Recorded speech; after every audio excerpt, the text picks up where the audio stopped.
everything's fine. Haven't had to deal with any watering or noise complaints like we have in prior years. So I'm recommending that this be placed on the agenda for the next meeting. We will update the grading permit extension agreement, circulate that to each of the board members before next month's meeting, or the end of the month's meeting, so that you'll have that and it can be on the agenda for approval. I see the couples here on the abandoned parcels. Which street is that again? Well, it's at the end of Hobbit Lane, but it's Hobbit. the And your names? Christine May and Joseph Serlin. Okay. All right, I sent Sarah initially on a wild goose chase to find out exactly what the procedure is. And she started with the tax assessment office, tax claim bureau. They referred her to the county commissioners, which didn't sit well with me because I've never heard that the county commissioners were involved. And I had her check to make certain that Attorney Blaine Black was still the solicitor. He's been the solicitor of the tax assessment, tax claim, and recorder of deeds for the last 20 years. He's written all the manuals. So Sarah put a call into him. He called her back. And at about 4:30, Sarah sent me an extensive text message based on her conversation with Mr. Black. And he is going to walk us through what it's going to take for the township to acquire these 5 parcels. He said that's common. He said there is a procedure. He asked for some information. He told us the deadline when that needs to be in. So I'm going to request that this be on next meeting's agenda. The Hobbit Lane properties. And by then we will have the specifics from Attorney Black on making that submission and what it's going to cost in terms of the offer that needs to be made. They're usually negligible because these are properties that fail 2 sheriff sales, 2 tax sales, a judicial sale, and they just sit. And this is a way of getting it back on the tax rolls, of addressing an easement problem and a turnaround. I think that our engineers are recommending, and to possibly benefit some property owners in the township. So I'm positive with the feedback that I received that this is something that we need to look into, and I'll be prepared for the supervisors to be able to vote on that at the next meeting. 2019. Okay, yes, ma'am. I have a question. I'm just concerned about how timely this would be completed because we're under the gun for September 12th. Yeah, we're gonna. It would have to be done prior to that. Our timeline is August 26th, for the township. But could the acquisition occur before the 12th, being that we're pushed back so far now? We thought they'd be voting this evening on that. No, we were led to believe it could be done before the 12th. Okay. We have the man in charge. And Okay. we're getting a runaround from staff people that are clerks at the office level. Okay. And I knew that Blaine Black was the guy to talk to, assuming he was still the solicitor, and he is. So he wrote the manual on the procedure for townships to get property out of the repository. Okay. So we're gonna work with him and it should be fine. Just because I feel like we're running out of time and we need to, fill out the paperwork for the repository sale, like there's a deadline for that. And I think the deadline is right around that time, so We're I'm just, aware of the deadlines.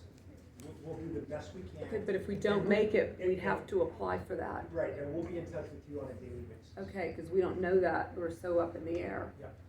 Okay. Okay. Tomco, abandoned parcels. Right to know, and I'm gonna have Sarah just comment on this. I instructed her to look into these notebooks. I know that initially the concern was when you see a notebook and your name's on it, you immediately think, oh, private investigation, dossier, or whatever. And I think Sarah will be able to confirm in looking at these. These were simply a compilation of right-to-know requests, the response of the right-to-know officer, and the actual documents that complied with those requests. That's what's in those notebooks. Sarah, you want to elaborate on that? Yeah. So I did spend an extensive amount of time down here looking at the notebook, read every page, and exactly what it is. It's a compilation of a binder that myself and Ms. Singer put together in order to keep right to know requests organized. There were people who submitted more right to know requests than others, but if you have submitted a right to know request to Union Township, it's in that binder for the year of 2020 and 2021. No. No. That I spent a large amount of time down here. Terry was here, Bobby was here. Do you have filing cabinets? Filing cabinets, anybody? That's, Excuse me, please. that's just good practice. I mean, my No, it office isn't. has a duplicate Stupid. folder on all the right to know requests that are processed. Our response, the actual documents that are produced, and there have been a number of hearings. And a lot of these right to know requests came in the right in the middle of the successive litigation in 20 and 2021. And a lot of that information showed up in various pleadings, in the lawsuits that we were involved in. So it was important that we monitor those closely. They're duplicate file folders. I mean, individuals who want to look at them, they're free to look at them. If you want to copy them, you'd just be recopying what was already given to you. But that's what those notebooks are, nothing more. On the notebook, to make it clear, there was a notebook for me, there was a notebook with 3 other individuals, and then there was a stack of mixed stuff under it. My notebook was multiple years. So it wasn't done on a yearly basis, it wasn't done on a date to date, it was done on me. And so for the record, I've never been in any litigation with the township. My original right to know is for meeting minutes. I then had to go into appeals. That took months. I believe even at one time I asked, are you gonna put them online? Because then I won't even bother the staff, which you told me it was a courtesy to put them online, it wasn't a requirement. So I went through all the appeals. Meeting minutes for planning commission and the board of supervisors. I think I did a total of maybe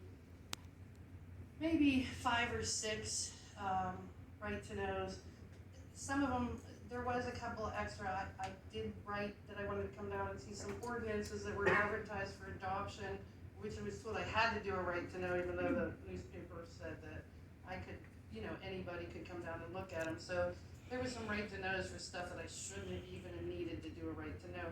But there was a book on me, there was a book with certain individuals, and then there's a stack of loose stuff of various right to knows from other people that weren't me and the other 3 people.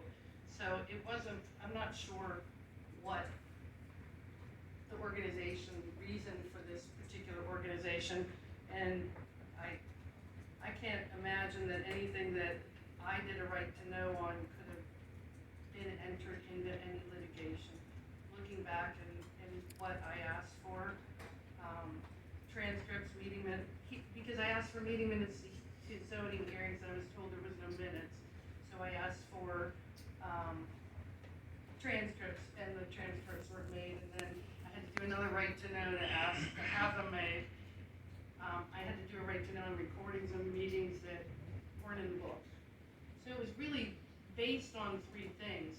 It might have turned into 9 right to knows, but I was really trying to just look at the meeting minute book of the planning commission, the supervisors, and the zoning hearing board. It's just the process to get through it. And I will say that just the bill that we are passing today for Sweat Law Firm has $2,100 worth of right to know charges. I don't know how many right to knows that was. It's over $2,000 in a month.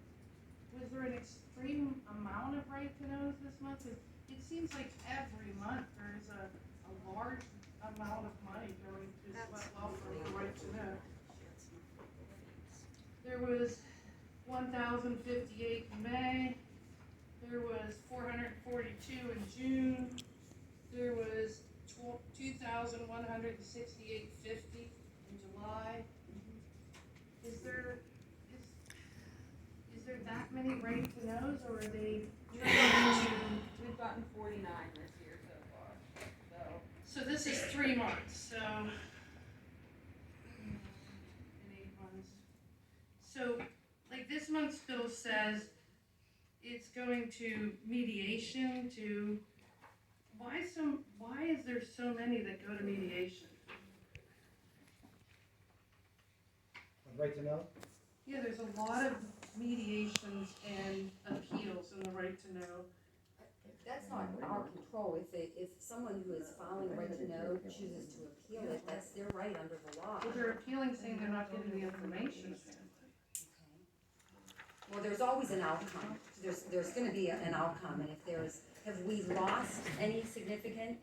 I know that I personally went to appeals for mine, for meeting minutes.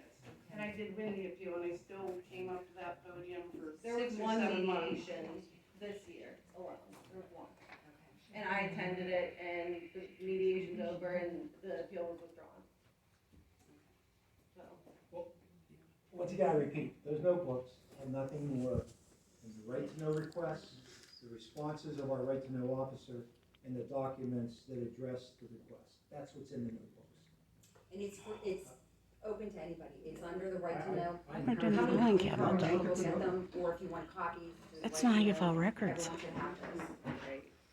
Okay, and lastly, Judge Lucas, as Mr. Wilson indicated, did hand down a decision in the case